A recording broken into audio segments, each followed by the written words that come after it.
अस्सलाम वालेकुम। मैं इस वक्त मौजूद हूँ वहदत कॉलोनी पार्क में।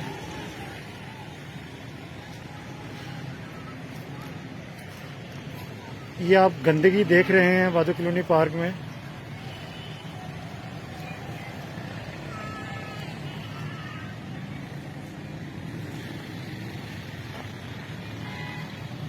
ये सिर्फ एक जगह है,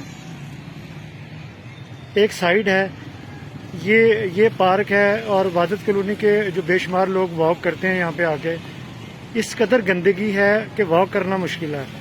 मेरी पीएचए से रिक्वेस्ट है कि जिनको ये पार्क दिया हुआ है आपने, शायद लीज पे दिया हुआ है, जो भी है, इसको कम से कम उनसे कहें कि इसको देखे तो सही, इसकी सफाई का ख्याल रखे, इसकी मेंटेनेंस का ख्याल रखे। ये सूरत हाल आपके सामने है, इस कदर गंदगी है यहाँ पे। ये देखें,